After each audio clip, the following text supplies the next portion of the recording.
All right. So welcome tonight. Tonight's an exciting night for all of us for a lot of reasons. Tonight we're going to see our master student games. So the way you know this process works, all the students here are in graduate school to get their degrees in games. And so they're studying one of three tracks: game engineering, game art, or game production. And a graduate program requires a massive project to be part of it.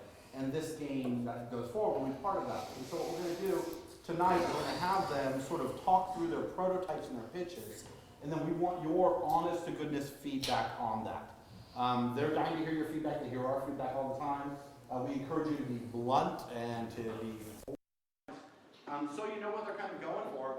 All the students sort of have an academic and professional mission, right? So they need to learn about game development, they need to sort of push the boundaries of what they think games should be, and at the same time they need to pick up the skills and talent they need to be employable when they're done here.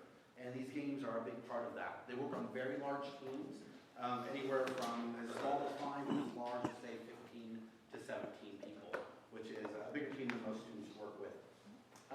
They've already pitched the games internally once, and then that was a large group of pitches, and then they self-selected down to 4 games. And those 4 games you'll be seeing tonight.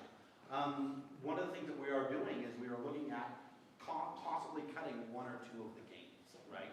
And making 2 very large teams.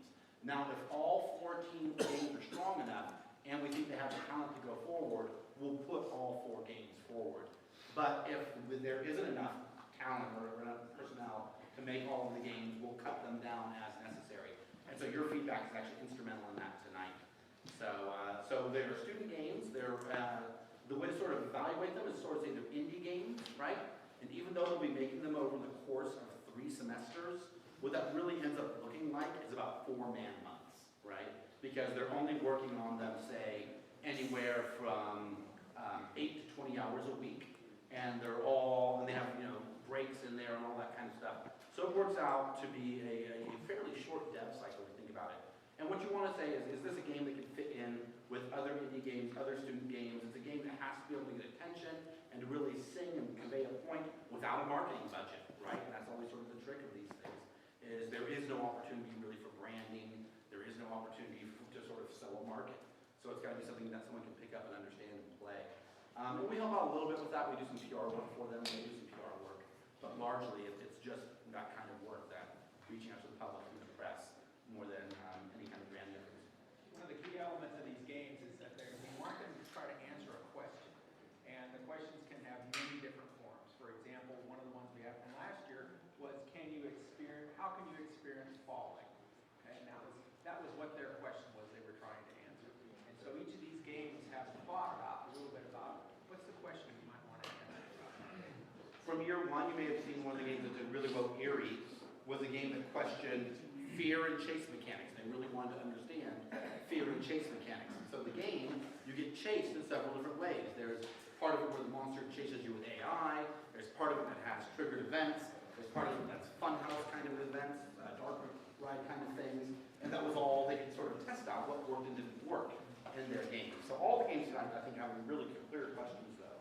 And the question is it an interesting question? So again, honest feedback, be brutal. At the end of the day, the decision to cut or move forward games will lie with the faculty. We take your input very, very seriously, though, and it sort of weighs our decisions. But if they need to yell, we want them to go, they'll let us not call something out. So, Want to say your first names and where you're from, and so they are maybe what your position is, so that students know where it's coming from. You can start with Joe. Joe Barn, I'm an engineer at Disney. Nathan Lindsay, I'm an animator at Disney. Shane Smith, programmer at Red Interactive, and I also teach here. Les Pardue, I've been doing this forever. Victor Claro, founder of Fly Red Ball, currently contracted with EA. And Flat Red Ball is a cool open source engine that you should look into. Coulter Haycock, a programmer at SmartBomb. Eric Mealy, I'm a software architect for autonomous systems at Boeing. Scott Campbell, president of EC Play, and produce some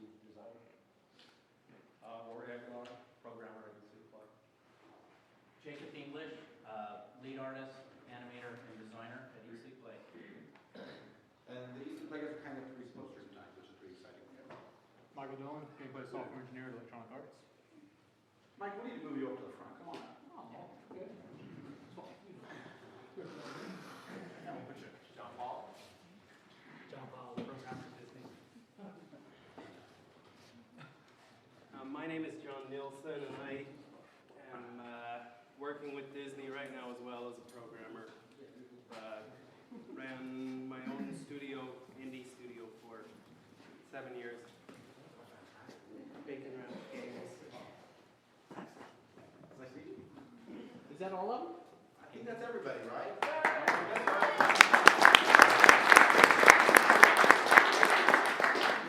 And behind you is cohort 3. Cohort 3 is the most diverse cohort that Master Game Studio has ever seen.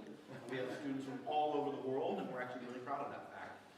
It's made it a much more interesting place, and we've got just a great group of students. So the way that we're going to run this tonight is the students have selected the order of the games they're going to be seeing. They're going to present for approximately 10 minutes, and then we're going to have about 10 minutes of feedback. For everyone in the room, what we'd like to do is we've all had chances to give feedback already, so we'd really like to let our pro panel have the floor in terms of feedback, right? We can give feedback as faculty, staff, and students afterwards or independently. But, the time's valuable, so we want to respect that. After we get through all 4 games, we will then have sort of an open question and answer period. Now we'll have a little mixing time, then we'll excuse the students, and we'll talk to you really briefly to get some maybe really scary news if you want to share it. All right, we'll see. We'll see. We'll see how it goes. Is there gonna be time, there may be time to play the games, you guys set up to play the games or not? Yeah. Yes? Yes. So if there's time, we're just going to do that. Yeah. Okay, first team, Akatai.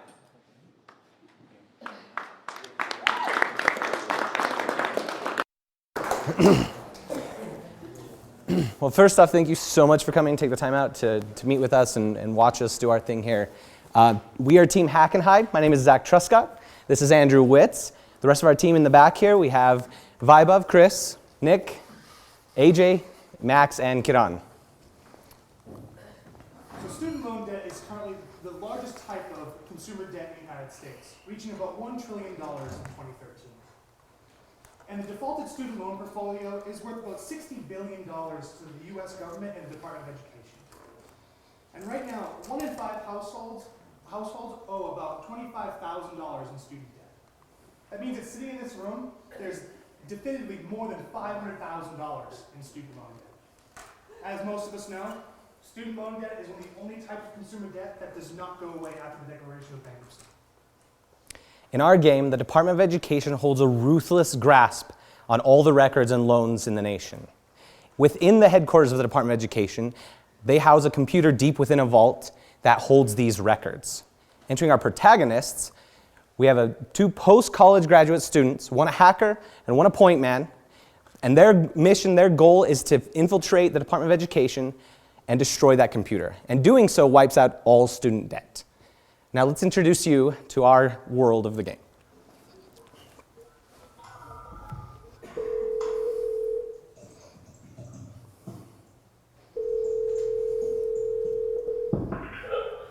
Hi, this is Linda Barnes from Executive Accounting. I'm having trouble logging into my system. I forgot to retype my new password the other day. Is there any way you can help me?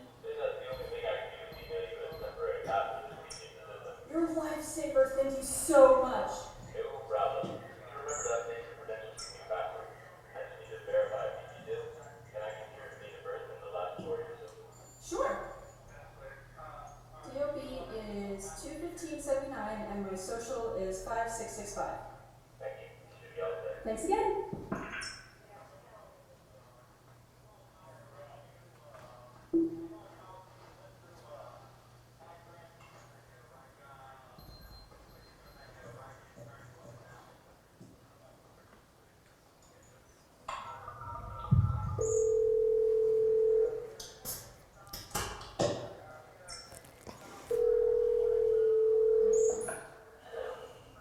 It's me.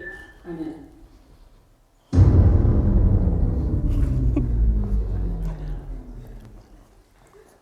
Our game is the Cosigners, a a two-player asymmetrical cooperative game about trust. The reason for our game is we're taking the first-person stealth gameplay known in the Metal Gear Solid franchise, and we're combining it with the unique strategy hacking game within Deus Ex Human Revolution, where we're keeping it all under the umbrella of an asymmetrical cooperative experience. The theory question that we used for our game is, how do you build trust between players in a game? We used 3 T's to do so. The first is teamwork.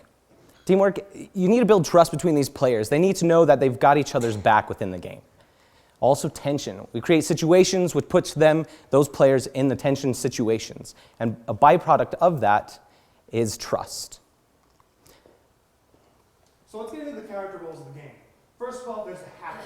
The hacker is a confident gray hat hacker who thrives under pressure and loves to use their skills to cause chaos in the world. Now, their main function of the gameplay is to help guide the point man throughout the Department of Education. How they do that is they roam the Department of Education's computer network, capturing and manipulating data nodes. Now, in order to capture a data node, you actually need to access a node that's adjacent to a node you previously had, as you see in the video here. Now, keep in mind, all these data nodes are actually connected to the point man's objects in the point man's 3D world, such as cameras, door locks, and security control panels. So if the hacker grabs a camera node, what happens is you can access it and you can capture it here, and you can actually access the camera's video feed and see the 3D world, see a glimpse of the 3D world that the point man sees. And then the hacker can relay any information he sees in that camera to the point man. So where are objectives, dangers, and opportunity for safe passage. So we have door nodes. Door nodes, when the hacker captures them, you can actually lock and unlock doors, permitting the point man on the ground to actually open and close doors freely. Now, if they work together, they can actually lock security guards that are those pesky security guards that actually antagonize the point man. They can lock them out of areas, in and out of areas. Now, the main challenge for the hacker is the Department of Education security system. The security system roams throughout the Department of Education's computer network, scanning the data nodes for security breaches. So let's say that the security system actually lands on a node that's in the hacker's possession. The hacker is then caught, the whole building is on lockdown, the hacker is locked out of the security system, the security grid, and the guards are doubled for the point man, making it extremely hard for them to go around and capture objectives and continue. The hacker can also release data nodes as well. This is the main function for escaping the security system. So the hacker can release nodes, but when they release nodes, it actually releases all other nodes that rely on that connection in order to function. So the hacker needs to be careful and strategic on what nodes to capture and what nodes to release. And releasing nodes at the wrong time could be disastrous for both players. So the point man, he's the legs of the operation, right? He does all the dirty work. He's self-taught in espionage and he uses tools and gadgets to get by. The environment is kind of his biggest obstacle. And we build this environment in a way that it starts out kind of an office feel, and it's a little easier to get through, and as you get closer to the security vault, it gets more militaristic and Cyberdyne-esque. The guards in the same way start out as like mall rent-a-cops. They're not super smart, and you can get by them pretty easy. But as you go through that game and you get closer to that vault, again, the guards become more like spec ops type guards. Sneaking's his biggest asset, right? Getting away from those guards, crouching, hiding, running and jumping is his biggest thing. And he runs around in this 3D world. One of his tools is bugs. He's able to throw tracking bugs onto guards, which then allow the hacker to keep track of them for him. Cameras. We throw these cameras on different walls so that it gives new eyes to the hacker to be able to relay that information to the point man. And that way we can see blind spots within the building and keep track of pesky guards. Control panels are the way that the point man can help the hacker out. I can capture these, and then it allows him to have new source nodes on his grid, which gives relief to the hacker. So this is what we're calling the balance graph. The balance graph has been integral in the development of this game. So what this graph allows us to do is create those cooperative tension moments out of the features that we've given both player roles. Now also, you'll notice that it's sort of symmetrical for an asymmetrical game. We really wanted to balance both player roles so that one of them doesn't have more power than the other, and it's like a parasitic relationship more than a symbiotic relationship. So this graph has been integral in making sure that doesn't happen. All right, let's play the game. I'm going to be the point man, and I'm going to be playing up on this screen. Aren't we playing Hacker? Are we playing on this screen?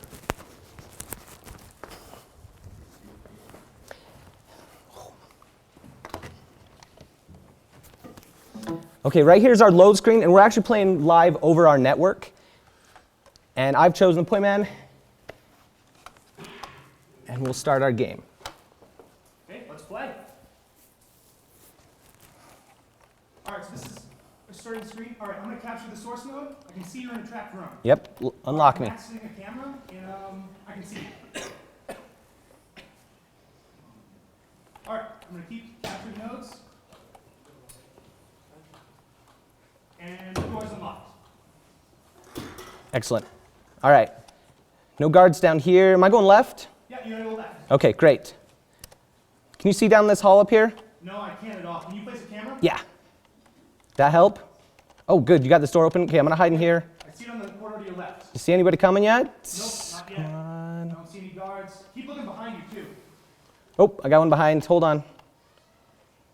All right, there's a guard coming. All right, he's coming up in front of you. Can you track him? Yep, hold on. All right, Got I him. see him on my screen. Awesome. Can you get this door open? Yep, door is unlocked. Excellent. All right, if you go on the left, on the right, Okay, you grab an objective. I got it. Okay, where am I heading now? All right, the door opposite from you. All right, hold on a second. The Okay. guard's coming towards you. Hold on. Hold on. Can I go? Can I go? Holy crap. Ah, that was close. Go, go, go, go. Okay.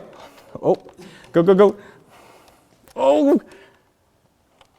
Hey, there's a control panel up here, just so you know, and I see the front desk. Holy crap. Can you access the control panel? Yeah, one sec. Got a guy up front. Okay. Oh, stop crouching. All right, got a control panel.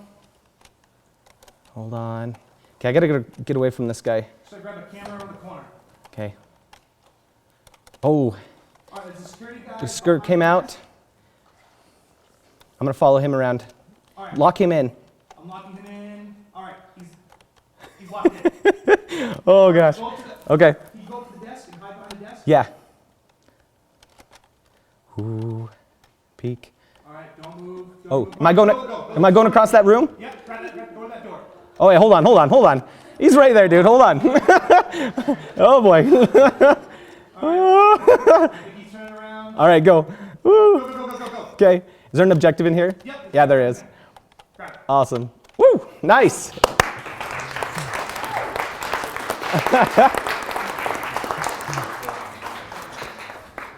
Is in real time. What happened in real time between two computers on our local network. Well done. Sorry. High five. That was close. Sorry, I love this game. All right, let's keep going. So we're developing the co-centers with the Unity engine, which allows us to be very dynamic in the platforms release on.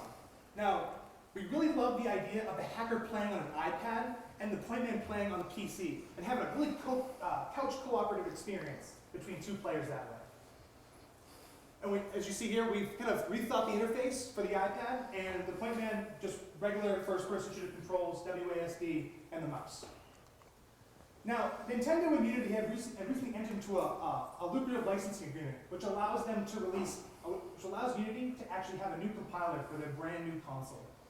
And we really love the idea of exploring porting the co-signers to the Nintendo Wii U, and having two people having that couch cooperative experience. And we're looking to release the game on the Nintendo eShop. We know that 32% or 31% of players are, 31% of game sales last year were digital.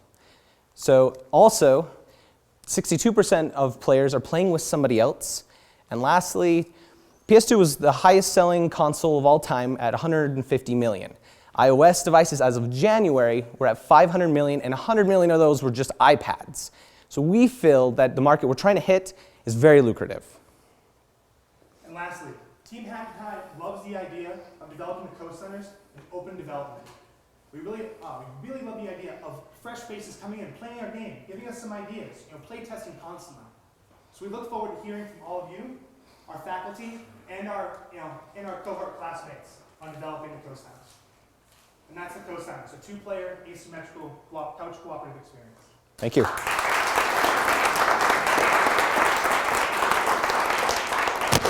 We'd love to take any questions that the industry panel might have. Yeah. First of all, I just want to say you guys obviously prepared, did an awesome job. The question is, the hacker's job, is it just straight up you just click on the things and that's all you're doing? You're just clicking on the buttons and then, so there's no like mini game to unlock a node or anything like that, it's just straight click. We didn't want to take away from that feel of actually mitigating the world, right? So instead of doing mini games, we're doing kind of resource management of the nodes and having that security system tracking you, right? So yeah, no mini games.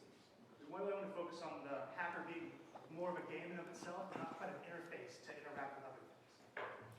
Is this designed to be played in the same room, or? Yeah, couch co-op. So we really want to have that feeling of, you're playing with, your wife or your brother or whoever, and having like those couch high fives. So the hacker basically has to tell the NPCs related.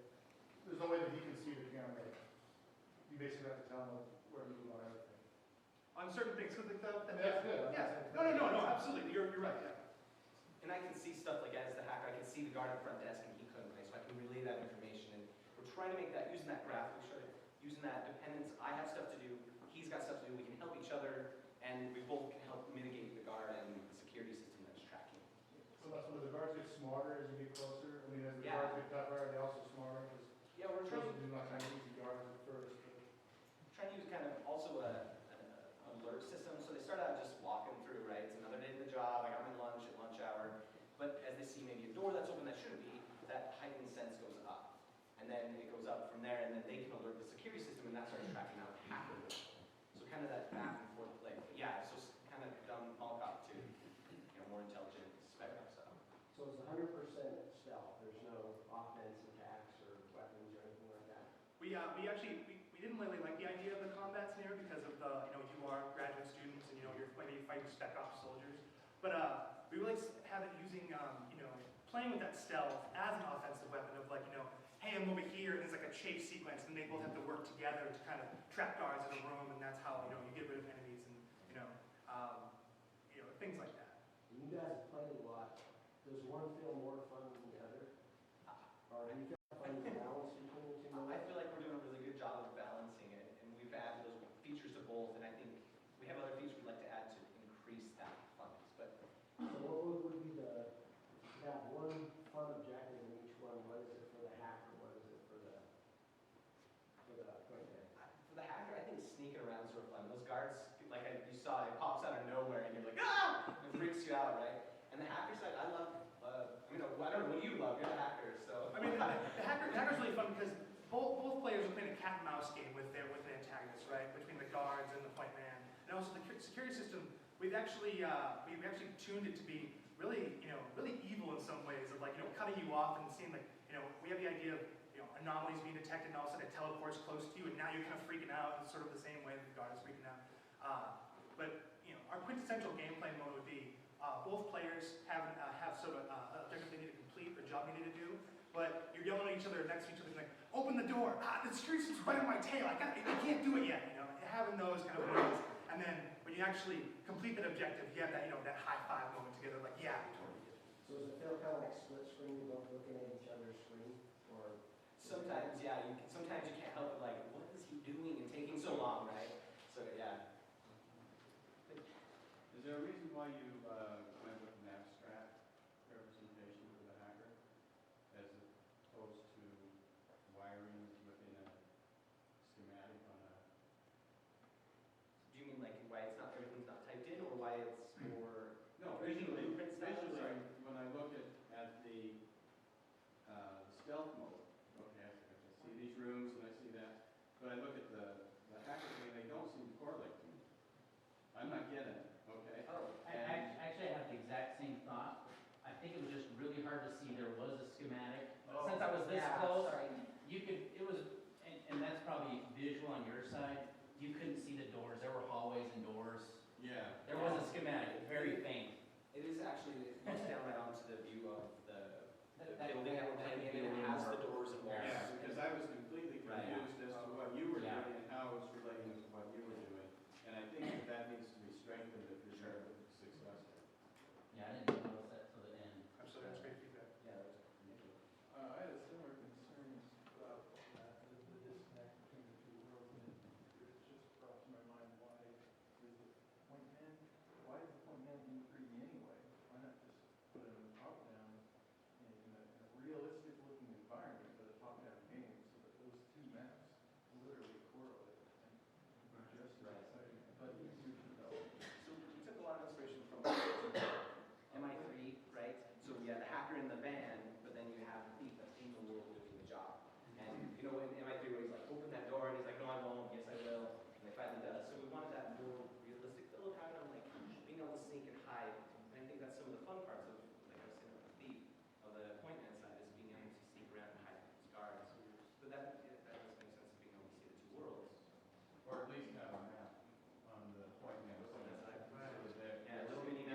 kind of along what he was asking, with the point man, like you're in first person, with all the games that you reference stealth option in third person. So the reason you chose first person always was. We actually looked at, well, third person, we're limited on our assets right now, so the prototype and design, we really wanted to do the first person aspect. We also, played games like Dishonored, right, which has, that first person stealth aspect, and also Mirror's Edge too. And we like the kind of the idea of, as, from the first person perspective, as a guard's coming up to you, you kind of like, you have that moment where you kind of like, I don't know if he sees you or not, you're kind of tucking yourself in the corner. Having that kind of feeling, we kind of harness that a little bit and play with it, because we thought that it was really effective in games of Dishonored. But we really wanted to borrow from, Metal Gear Solid, like, having guards with a cone, a vision, and as they're more alert, the cone gets bigger, they get faster, they call in reinforcements, things like that. One other question I had about the hacker side of it, what was controlling how the security system, I guess, found the hacker? And like, from over here, I couldn't really tell what was going on. Like, over here, I know the guards see you, obviously you can spot it. But over there, at one point, the hacker got caught. Right. What was the call? Was there a way to tell where that was coming from? Because I didn't see it from over here. Right, we're sorry that we get projector issues. Right, yeah, that's why I'm curious. No, yeah, so what happens is that, that security system, that little, like, that orange, time that comes down, it's actually going through and capturing nodes just like you are. So I had a node that was available, and it came over, that I was in control of, and it came over to capture that node, and unfortunately it was what we're calling the source node, where we stemmed all our connections from. So it shut down my whole network. So that's why, that's how that happens. It comes over, and, it basically searches for security tracers or something like that. As the hacker, do you have a defense against that, other than just releasing the node? Right now, it's releasing nodes. We do have, some things in the backlog of how we can change that for them online. But right now, we thought the idea of releasing nodes and really installing that, that dilemma between two players of, do I get caught? Do I get caught? Do I save myself and kind of, mess up my buddies' plans? Things like playing with those scenarios. That's why we thought releasing nodes would be really good. Are you playing around with how much time it takes for different nodes to be able to capture them? Or are they all the same time? Right now, they're all the same time. But, we would be going for a security camera, for instance, having it take more time or less time and playing with that and kind of balancing the experience even more. So that if I want to go and unlock this door, is unlocking a door should be faster, should be slower, playing with those things. Right now they're all the same, just to kind of capture the overall prototype experience. Yeah, well, I would vary the time depending on how important it was, and then maybe have an expiration on it too, so I can only capture this for a few seconds, and that's all you've got. And if you're not there ready to go through, then we got to start over again. Yeah, exactly. So that would help. Yeah, so my biggest concern is that you guys are making a game that's exclusively multiplayer. And I know you had that stat up that says 60% play multiplayer, but it's not 60% play exclusively multiplayer. So I think you probably need to consider a single player version of the game. I don't know what that means, in this context, but I think it's a big concern. We'll definitely consider that, yeah. It's not, How do you, this is all roughed out art, how do you get to the final product? Because I picture a guard at the Department of Education as a rent-a-cop in a polyester suit. This is very, when you told me about the idea, I was like, Department of Education, but then you see the gameplay, it's fun, but I see the office, the Department of Education being bland and, people hate their job and just. Yeah, the graphics thing, that's going to be a big thing for you to do because you're a long ways from competitive on graphics. So we've thought about a lot of that is using a lot of reusable assets, so using chairs and stuff over and over. We have a couple artists already, some doing concept art like you saw, and we have a couple modelers and riggers to rig our models. And so we also need to get some more artists on our team to be able to expand with, but those are some more. Do you have an idea what the final, like you said, something this much action and this stealthy and all this high-tech stuff, I just don't see it relating to the Department of Education. Well, that's why we fantasize that, right? So we start out as that really boring, awful job first level, and as that changes, the walls become more textured or sheen, or they're more metal, and the chairs become more modern. When then there's no chairs, right? It's just doors and things like that. So we're looking to texture things differently and change that feel from office to really kind of grab things of like, oh, you know, the Department of Education is like evil to us, we're students, right? You know, we owe them so much money and stuff.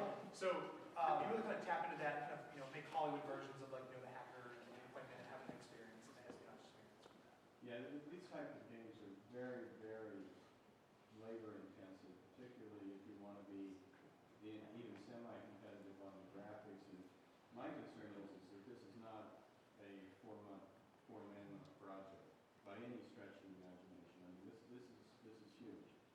And, you know, unless you've got a team of 100 artists somewhere and a lot of other resources that I'm not aware of, I'm concerned that you're going to get something at the end of that 4 months, but it's not going to be competitive.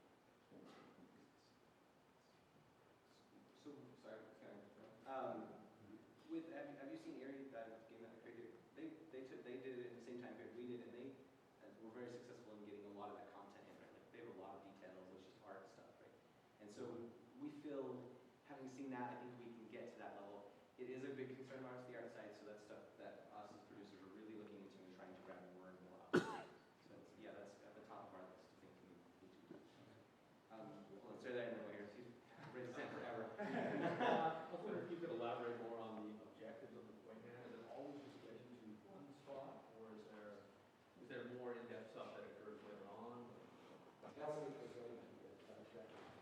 So right now we have just, you know, our, like the Doom key card method, right? You know, so to get into this certain area, we need 2 key cards and, you know, open up these, you know, go to these locations.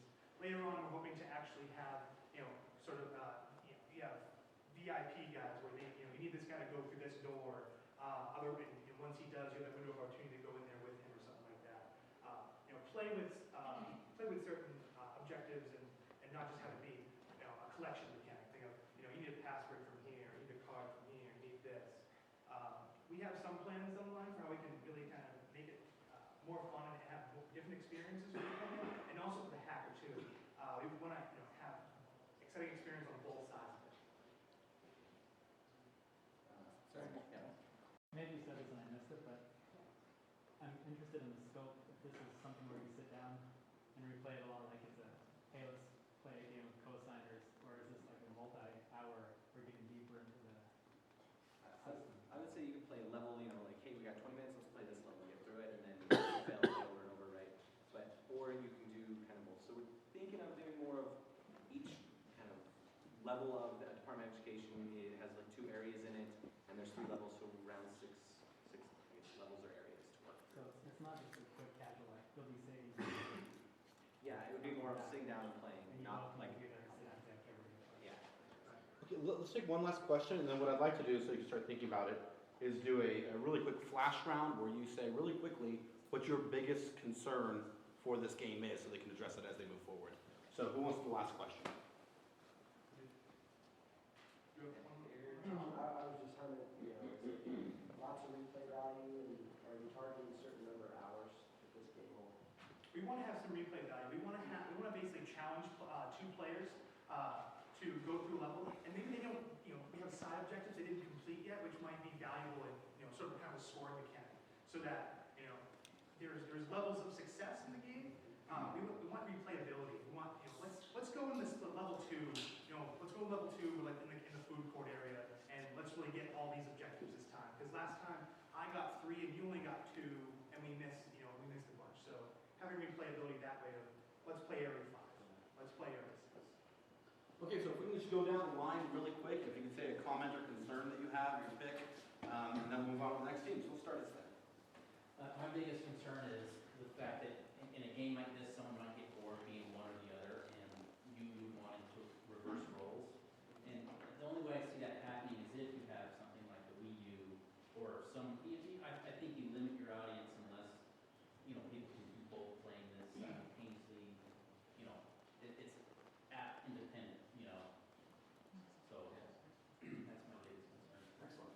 I would say the overall scope of the game for the time frame we have seems very ambitious. You know, with Orion and last brought up the scope, 4 months. I mean, you guys might be a miracle if you want us to go there.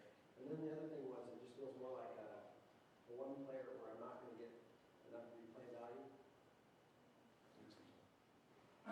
concerned that you require, it's not clear to me if I have to have an iPad and a PC, or, it's probably not gonna, I mean, how, can I play this on an airplane next to somebody if I turn on my, Bluetooth? And then the other one is on replay value, do the objectives, are they always, do I always know if I go to this room, I'm gonna find that objective, that blue key card, is it a program like Doom, where if you know, once you after that level is there, or is there some kind of randomization to the level so that you do get replay value out of it? My concern is that once scope, you guys are basically making two games, and so you have to split all your resources two ways. So it's gonna be tough to make one and five. Colter? Having to use multiple devices, I would say make sure they can both be played on PC or both be played on iPad so you can switch like you were saying. So if you don't have an iPad, but you have two PCs, you're good. They already talked about some of my main concerns that I already brought up, so I'm gonna put on my marketing hat. This is gonna be hard to sell. I think that my concern is okay, how are you gonna make money off of this? Because, you know, you gotta have two people play it, and they're gonna be two different games. And, you know, how are you going to, are you gonna sell it? I mean, so that's gonna require a huge amount of marketing. If you're gonna, because the barrier to entry to sell is much higher today than it was, you know, a few years ago, but everybody's got these free games out there. So if you make it free, how are you gonna upsell within it? So I think that's something I'd like to throw out. It's maybe not very well. Aside from scope issues that have already been mentioned, I would be a little concerned that the game is fun because it's multiplayer, and it wouldn't be fun on its own. To combat that, I would suggest that you make a single-player version of this game that you can play as the hacker and control a little AI dude that runs around in the level, and also play the point man, and you can bring up a screen to do your little hacking. Play it single player on both sides to make sure that both sides are fun. And then when we play multiplayer, it'll just be that much more. Two things for me. I think the government is going to really be aware of this game. And it seemed like after you got the first objective, that everyone after that was exactly the same as far as how it felt. And I think it gets forward very quickly going through. So you're going to have to come up with different ways or things that you have to go get, or different ways to go get them. Because just hiding and sneaking down a hall and then going through a door and picking something up, that doesn't even entertain a 5-year-old for all that long. I think all of it covered. Mine was scope, single player, replayability, and then selling a game based on breaking into the Department of Education. I mean, you gotta have a hook that people see right away, and, you know. For me, first of all, I think the idea I love. Like, I love stealth games, so I'm a little excited about that, but I agree with everyone here about the scope. Also, with the initial point you talk about one person playing the hacker on the iPad, someone else playing as the PC, as the FPS person. That PC person could play the FPS for the hacker, but I can't see the iPad playing the FPS version, so they get half a game. So like, I think about that. Plus, if you want to put it on Nintendo and have it on PC, you now have a game that is cross-compatible across multiple platforms on one side, or just Nintendo. Because obviously they would let you have someone use an iPad or PC as the other player. So you have that connection as well, where you have to consider these different networking abilities. So those are my biggest concerns, just from that end. And last but not least, our gentleman in the back. I actually think I love the idea of the game, and unlike some people, I love having two different 3D and 2D. So I actually think it's an awesome idea. But I do have to agree with everybody else about scope, and Nathan stole mine, but I think if it's more a casual thing, then you have that gameplay you showed where you're like awesome yelling and stuff. I think if you're thinking of a multi-hour thing, there's no way that's gonna last. So I think if you want to make the game you're envisioning, you need a lot more mechanics, which we've all kind of said, I don't know where they're gonna come from. So I think maybe you need to have more of a sit down and play for fun, and I can get through the whole thing. Well, I'm the last one, so I can't say anything that hasn't been said. Left field. I can either agree or say they're all full of it. So I'll say that. I believe in you guys. No. Actually, I think it's not the craziest. A little bit scope is doable as long as you keep it simple, I think, and that you have Unity. Great, gives you a lot. The networking and all of that will be taken care of for you. But my biggest concern through the whole thing was definitely the single player, multiplayer. I've seen a lot of people make games that are that require multiple players for the best experience, and then reviewers, everyone else tries single. And if that experience is no good, then they review your game bad, and then your game doesn't take off. So, I think if you either don't make a single player experience or your single player experience is bad. And that being said, that goes against the coolest parts of your game, which is the cooperative and the excitement and the going back and forth of the guys arguing and not opening the doors for each other and all that kind of cool stuff. Cool idea, great. Anyway, so there you go. All right, thank you.